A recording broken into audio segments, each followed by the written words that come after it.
Well, the way things are working out here, Sean, you're going to have the last word. Yeah, great. So you can tidy up if you think there's some things left untouched, or you can give some overview remarks as you choose.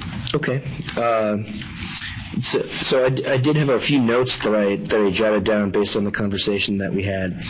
A couple of the speakers mentioned listing specific variables in your project. I think that's useful. We definitely want you to list all of the data sets. Particularly if it's a project that has to get reviewed by the IRS, they would have to approve additional data sets. It's not always very easy, so being careful and thorough about all of the data sets that you think you need for your project is definitely a good thing to do. The other thing I would say, though, is, don't drive yourself crazy trying to, write down your full regression model with all of the variables you think that you would want. I mean, I think people recognize that this is still a research project, and you may not know everything that you want to put into your model. So, I mean, I think there's some sort of middle ground between don't drive yourself crazy, having a fully specified model with every variable that you think you'll ever need listed in it. And there has been a couple of times a project is not equal to a paper. So you can, I mean, it could be, but I think often it's, a dissertation is not one paper. It's usually 3 chapters, and you should maybe think about a feasible project could be similar in that regard, where, there's maybe a paper that's a little bit more descriptive. There's, I think that's a feasible way to go about thinking of a project, that's really multiple papers would come out of it. One thing that we definitely don't want to see at the Census Bureau is that when you write the paper, and then if you went back and read the proposal, you have no idea how this paper was related to this proposal. That would be a very bad thing. We call that sort of project creep, I think is the term we use for it. So you definitely want to make sure that you're staying on task. Okay, and particularly when the Internal Revenue Service is involved, they're going to want to scrutinize the number of data sets. So if you're talking about, this is where the variables become important. If the things that are on the right-hand side on your model, the reason why you're asking for a data set is because that's where that information is collected. Be specific about why you need the data sets. They're going to scrutinize the number of years that you want, right? So if, most of the data sets are intermittent, or, do you really need data all the way back into the 60s?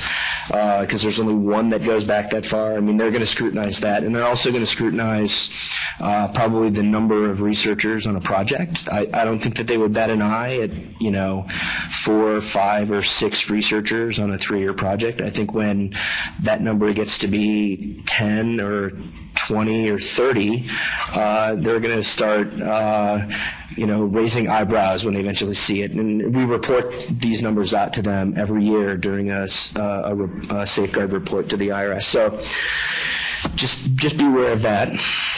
And then in terms of, the things that we're looking for, we're going to review, the researchers at the Census Bureau are going to really review it for whether it's feasible. I mean, we know the data in some cases better than you do if you don't have experience. So we'll try to give you some guidance about where we think you'll run into potential problems and try to give you some advice.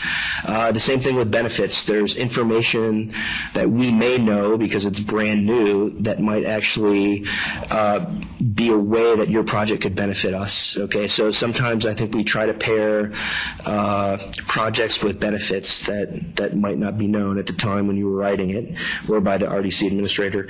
And then there's one person in our office right now who reviews every proposal for disclosure issues. Okay, so have that in mind. We talked a lot about the tabs and the regression output. There is one thing that hasn't really been talked about, and that's there's sometimes a policy review that also takes place at the Census Bureau by our policy office. And there's also a record linkage policy. So when we're linking individuals across programs, there's going to be a review by the policy office. And I think often what they're looking for is this about a really sensitive population? I don't know if there was the research on suicide, that would be a sensitive population. We collect data on crime victims. We collect data on battered women's shelters. I mean, there's all kinds of sensitive populations. And I think the last thing, the Census Bureau counts on people trusting it to safeguard the data that we collect. And that's why people, we think, report high quality data to the Census Bureau. So if there's going to be controversial papers that come out. I mean, I don't want to, completely turn you off to the idea, but we're going to review it for that if it's about a sensitive population. So, so keep that in mind. And then I think, one thing that I'll sort of be dealing with in sort of the coming years is there's, I think, going to be a lot of growth of the network. So we want to make sure that we're finding ways to increase collaboration among people in all the RDCs, but also with researchers at the Census Bureau. So, lots of you probably know researchers at Census. We want to kind of facilitate that collaboration in the future. And part of that will be, maybe having, more computing resources where sort of all this work will be happening at the same time. I would also suggest that if I recently got an email and a researcher said that they might need to use 8,000 CPUs for a month, in order to estimate their model because they're, whatever. I think that would take the RDC system like 10 years to run. So, if there's, we're fine when it comes to SAS and Stata and a lot of the work that people do, but if you're running Fortran code and you're trying to run parallel processes on lots of computers, you should maybe highlight that in your proposals as well so that we can try to, I think we're trying to figure out, I think we expect more and more of this to happen as we try to get more statisticians and computer scientists and broaden the scope of the researchers that are coming into Census. So we'll try to accommodate that stuff, but it doesn't hurt for us to know that it's coming. So I think There's one question that we talked about at dinner last night, and I think it'd be worth mentioning here, and that is about the proposal development process. And I know from fielding a lot of preliminary inquiries that the knee-jerk response from an academic researcher is to try to sell the scientific idea first, and you work really hard on that. And you kind of assume that people will trust you on the methods for the most part. If you were writing for external funding and the methods are critical, you might have to be especially detailed.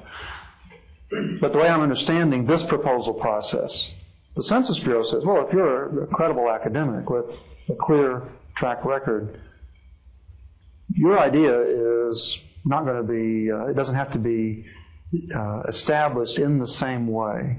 And I think you used a phrase at dinner last night that you might not even require a literature if the person's track record shows that they're a credible scientist, a credible researcher. You want to know more about these more specific issues, the ones you just mentioned. Is that a fair way to describe the priorities? I think that's pretty fair. I mean, it's often the case that if you come with NIH or NSF funding, it's already been vetted, for scientific merit, by an agency that's much better equipped to evaluate it on those grounds, right? So I think that, really what we're looking for, is the feasibility, the benefits. I mean, it doesn't hurt to have a little bit of a literature review so to sort of understand how it fits in with the literature. Especially, I would say one thing is, look at the other working papers on the Census Bureau's website. I mean, a lot, we've been providing access to microdata for 20 years. So there's 500 papers in the series. So there's probably related work, to what you want to do. So I think that sometimes we struggle a little bit with the person cites the literature, and we know that there's related literature that's already happened in the research data centers that's like completely been left out. I don't think it hurts to sort of know, and you'll probably learn about problems with the data and other issues that people had to deal with at the same time. So it's a useful thing to look at. Well, I want to thank our panelists for a terrific session. It's been a long day. It's been a long day, but a very good day.